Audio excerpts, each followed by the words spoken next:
গণনা পুস্তক অধ্যয়নে স্বাগতম। বাইবেলের লেবীয় পুস্তকের পরেই গণনা পুস্তকটি পাওয়া যায়।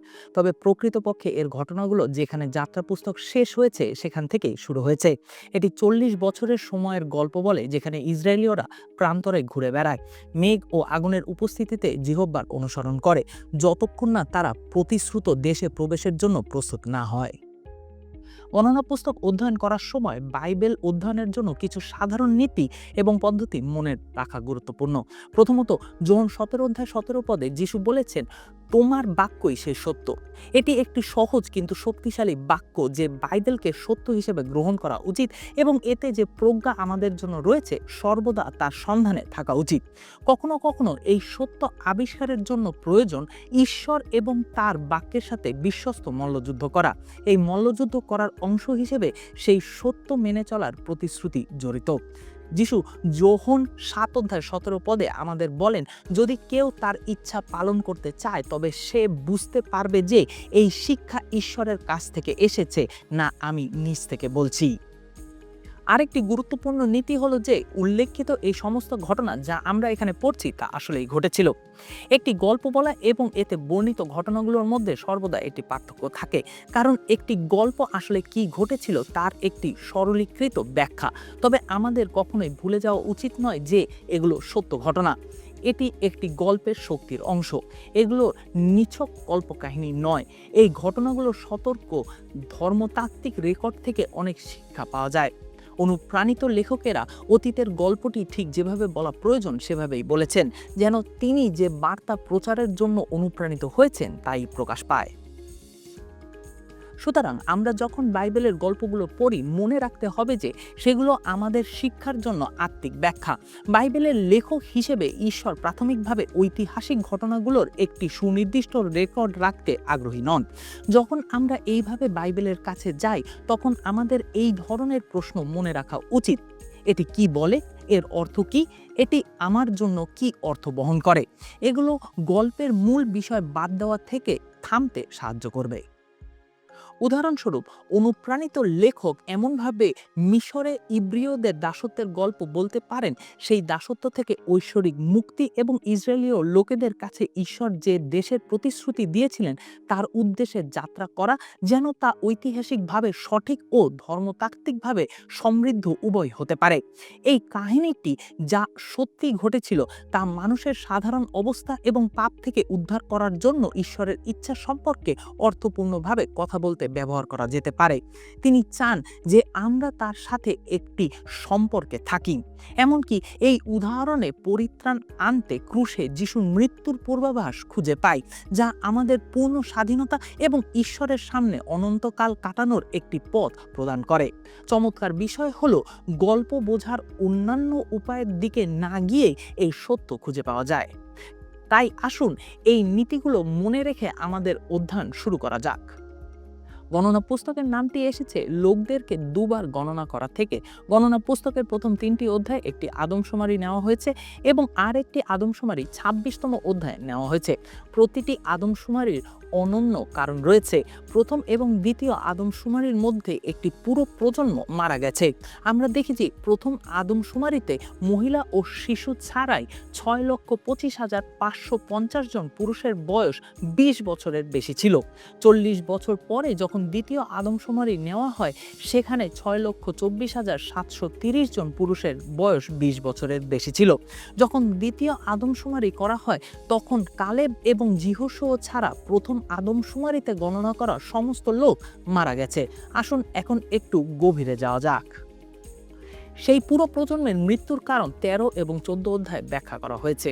সত্যটি হলো, এই দুজন পুরুষ ছাড়া সেই প্রজন্মের সকলের মধ্যে ঈশ্বর যে তার প্রতিশ্রুতি পূর্ণ করতে সক্ষম সেই বিশ্বাসের অভাব ছিল। মরুভূমিতে তাদের সময়কালে গুপ্তচরদের একটি দলকে কনানের পরিস্থিতি পর্যবেক্ষণ করতে পাঠানো হয়।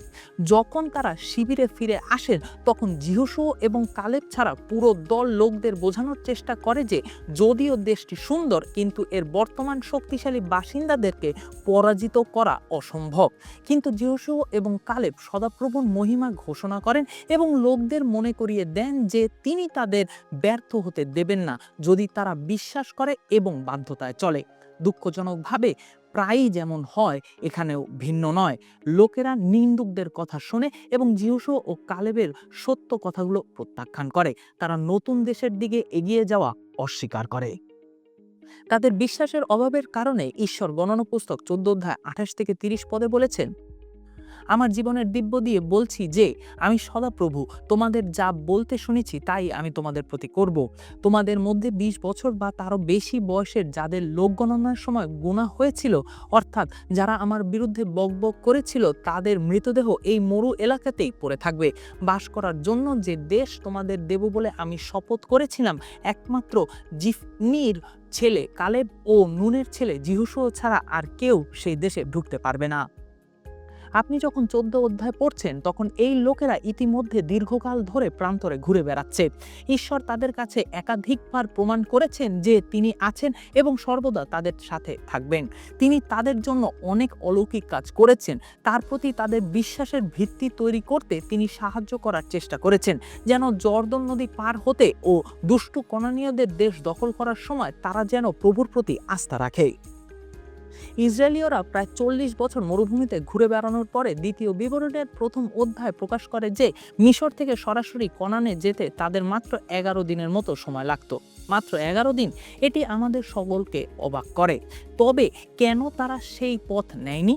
বাস্তবতা হলো, একটি ভীতিপূর্ণ ও শত্রুপরায়ণ লোকেরা কনান দেশ দখল করেছে এবং এই লোকদের পরাজিত করার জন্য ইব্রিয়দের প্রয়োজন প্রচুর পরিমাণে বিশ্বাস ও সাহসের। তারা সরাসরি প্রতিশ্রুত দেশে যায় না, কারণ এখনো কনানের ভূমি জয় করার বিশ্বাস তাদের নেই। পরিবর্তে তারা সন্দেহ ও পাপ করতে থাকে এবং বছরের পর বছর ধরে বৃত্তাকারে ঘুরে বেড়ায়।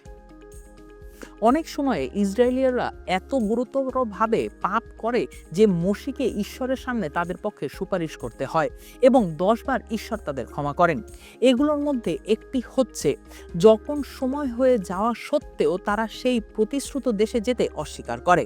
ঈশ্বর তাদের উপর এতটাই ক্ষুব্ধ হন যে মোশি তাদের পক্ষে সুপারিশ করার আগেই তিনি তাদেরকে পৃথিবী থেকে মুছে দিতে প্রস্তুত।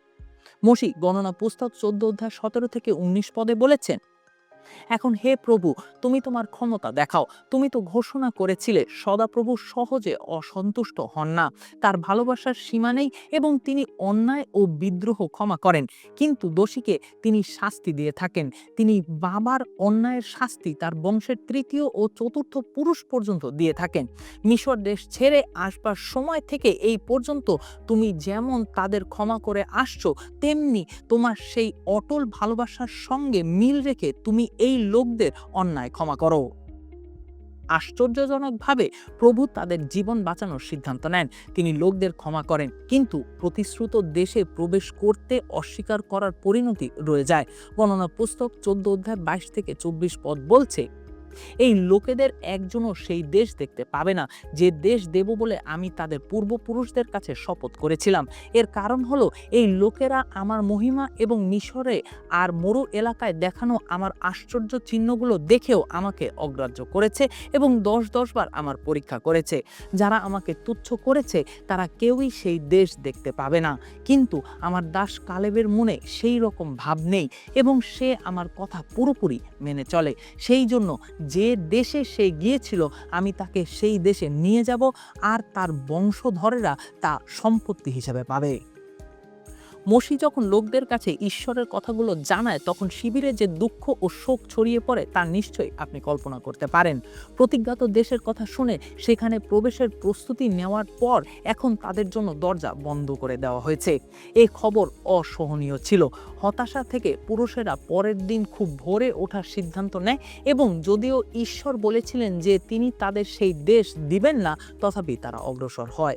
গণনা পুস্তক 14 অধ্যায় 40 বলে, পরের দিন খুব সকালে তারা সেই পাহাড়ি এলাকার দিকে যাবার জন্য তৈরি হয়ে বলল, এই যে আমরা যাচ্ছি, আমরা পাপ করে ফেলেছি, এখন আমরা সদাপ্রভুর প্রতিজ্ঞা করা দেশেই যাব। মোশি তাদের বোঝানোর চেষ্টা করেন যে প্রভু তাদের সাথে নেই এবং যদি তারা তাদের পরিকল্পনা নিয়ে এগিয়ে যাওয়ার চেষ্টা করে তবে তারা অবশ্যই মারা যাবে। তারা যেমন বারবার প্রভুকে ত্যাগ করেছে তেমনি প্রভু তাদের ছেড়ে গিয়েছেন। তাদের থামানোর জন্য মোশির চেষ্টা কাজ করে না এবং লোকেরা কোমরে অস্ত্র নিয়ে পরের দিন সকালে ভূমি দখল নিতে প্রস্তুত হয়। তারা যে পরাজিত হয় তাতে অবাক হওয়ার কিছু নেই। এখান থেকে ঈশ্বরের সাথে আপনার সম্পর্কের বিষয় বেশ কিছু শিখতে পারেন। প্রথমত, আমাদের কাছে এটি স্পষ্ট সতর্কবাণী রয়েছে যে প্রভুর পিছনে পিছিয়ে থাকবেন না বা তার সামনে দৌড়াবেন না, তবে প্রভুর সাথে হাঁটতে হবে এবং তার নেতৃত্ব অনুসরণ করতে হবে। আমরা শিষ্যত্বের প্রক্রিয়া সম্পর্কেও কিছু শিখতে পারি। গণনা পুস্তক 14 অধ্যায় 20 পদ আমাদের আশ্বস্ত করে যে ঈশ্বর ইসরায়েলীয়দেরকে ক্ষমা করেন। খ্রিস্টান জীবনে ক্ষমার ছাড়াও আরও কিছু আছে।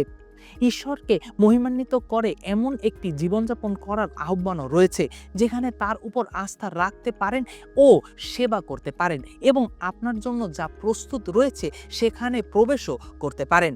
প্রেরিত পৌল আমাদের বলেন যে আমরা ভালো কাজের দ্বারা পরিত্রাণ পাই না, কিন্তু কাজের জন্য তিনি ইফিসীয় 2 অধ্যায় 10 পদে লিখেছেন, ঈশ্বর খ্রিস্ট যিশুর সঙ্গে যুক্ত করে আমাদের নতুন করে সৃষ্টি করেছেন যাতে আমরা সৎ কাজ করি। এই সৎ কাজ তিনি আগেই ঠিক করে রেখেছিলেন যেন আমরা তা করে জীবন কাটাই। অন্য কথায়, আপনার পরিত্রাণের একটি উদ্দেশ্য আছে এবং ঈশ্বর চান আপনি সেই উদ্দেশ্যের মধ্যে প্রবেশ করেন। ঈশ্বরের সময়কে অনুসরণ করা এবং দাসত্ব থেকে মুক্ত মানুষ হিসাবে জীবনযাপন করার পিছনে একটি উদ্দেশ্য রয়েছে। দুর্ভাগ্যবশত এই গল্পে ইসরায়েলীয়রা এটি বুঝতে ভুল করেছেন। ঈশ্বর সর্বদা ধৈর্যশীল এবং অনুগ্রহে পূর্ণ। গণনা পুস্তকের 14 অধ্যায় দেখায় যে সিদ্ধান্তের স্তর বলতেও কিছু আছে। এই সিদ্ধান্তের স্তর হচ্ছে যেখানে আপনি সিদ্ধান্ত নেন যে ইতিমধ্যে অনেক অনুগ্রহ এবং ধৈর্য পাওয়ার পরে আপনি আপনার জীবনের জন্য ঈশ্বরের ইচ্ছার কাছে আত্মসমর্পণ করবেন কিনা। রোমীয় 1 অধ্যায় একই রকম ধারণা রয়েছে, যেখানে পৌল ঈশ্বর তাদের ছেড়ে দিয়েছেন এমন বাক্য ব্যবহার করেছেন। পৌল মনে হয় না এটা বুঝাতে চাইছেন যে ঈশ্বর মানবতাকে ত্যাগ করেছেন। ঈশ্বর কখনোই আমাদের উপর হাল ছেড়ে দেন না, কিন্তু ঈশ্বর আমরা যা চাই তা করার অনুমতি দেন যেন তার পরিণতি থেকে শিক্ষা নিতে পারি। ঈশ্বর আপনাকে তার পছন্দের একটি প্রাণী বানিয়েছেন এবং যদিও আপনি যেন ঈশ্বরের মতো করে সবকিছু দেখতে পারেন তার জন্য তিনি সব করবেন, তবুও তিনি আপনার ইচ্ছা ও বাধ্যতাকে জোর করবেন না। ঈশ্বর কখনো কখনো আমাদের সাথে এমন একটি পর্যায়ে পৌঁছান যেখানে তিনি আমাদের বলেন, তুমি যদি তাই চাও তবে তাই হোক, আমার কাজের জন্য আমি অন্য কাউকে খুঁজে নিচ্ছি। এই লোকেরা যদিও তারা মিশরীয় দাসত্ব থেকে মুক্ত হয়েছিল, তবুও 40 বছর ধরে প্রান্তরে ঘুরে বেড়ায় এমন একটি স্থানে পৌঁছাবার জন্য যেখানে যেতে মাত্র 11 দিন সময় প্রয়োজন। এটি আমাদের নিজেদের পরীক্ষা করা উচিত। প্রথমত, আমাদের অবশ্যই জিজ্ঞাসা করতে হবে, আমাকে কি ঈশ্বরের দ্বারা পাপের দাসত্ব থেকে উদ্ধার করা হয়েছে? যদি হয়ে থাকে তাহলে জিজ্ঞেস করা উচিত, আমি কি ঈশ্বরের প্রতিশ্রুত জীবনের আশীর্বাদে প্রবেশ করছি, নাকি আমিও এমন আত্মিক মরুভূমিতে ঘুরে বেড়াচ্ছি যার কোনো শেষ নেই। ঈশ্বর যখন প্রাথমিক খ্রিস্টান মণ্ডলীর মহান শত্রু শৌলের মুখোমুখি হন এবং অভিভূত করেন, তখন তিনি অননীয়কে প্রেরিত 9 অধ্যায় 15 থেকে 16 পদে শৌলের জন্য তার পরিকল্পনা দেখান। কারণ অজিহুদীদের ও তাদের রাজাদের এবং ইসরায়েলীয়দের কাছে আমার সম্বন্ধে প্রচার করার জন্য আমি এই লোককেই বেছে নিয়েছি। আমার জন্য কত কষ্ট যে তাকে পেতে হবে তা আমি তাকে দেখাবো। প্রতিটি ব্যক্তির জন্য ঈশ্বরের একটি অনন্য পরিকল্পনা আছে। ঈশ্বর আমাদের রক্ষা করেন কেবল অনন্তকালের জন্য নয়, কিন্তু তিনি চান যেন আমরা এখানে ও এখন তার সুনির্দিষ্ট কাজ করি। ঈশ্বরের ইচ্ছা পালন করাই হচ্ছে গণনা পুস্তকের বার্তা। এর পরের বার আপনি যখন এই বইটি পড়বেন সেই সত্যটি সন্ধান করুন। আপনি 14 অধ্যায়ে পৌঁছানোর সাথে সাথে সিদ্ধান্ত স্তর বিষয়টি মনে রাখবেন যে আমরা সকলেই কোনো না কোনো সময় সেখানে পৌঁছাবো, যেখানে আপনাকে সিদ্ধান্ত নিতে হবে যে আপনি আপনার জীবনে ঈশ্বরের ইচ্ছা পালন করবেন কি না। আপনি যদি ইতিমধ্যেই তার ক্ষমার জন্য হ্যাঁ বলেছেন কিন্তু তার ইচ্ছাকে না বলেছেন, তাহলে আজই তার ইচ্ছাকে হ্যাঁ বলুন। আপনার জীবনের জন্য ঈশ্বরের ভালো, গ্রহণযোগ্য এবং নিখুঁত ইচ্ছা কি তা আবিষ্কার করতে সম্ভবত খুব বেশি সময় প্রয়োজন হয় না। খ্রিস্টান জীবনযাপনের প্রতিশ্রুতি প্রাচুর্য ভূমিতে প্রবেশ করুন যা ঈশ্বর আপনার জন্য প্রস্তুত করেছেন। ঈশ্বর এখানে এই জগতে তার লোকদের কাছে তার মঙ্গলের প্রতিশ্রুতি দিয়েছেন। সম্পূর্ণরূপে তার ইচ্ছার উপরে নির্ভর করুন এবং আপনার জীবনের জন্য তার পরিকল্পনাকে আলিঙ্গন করুন।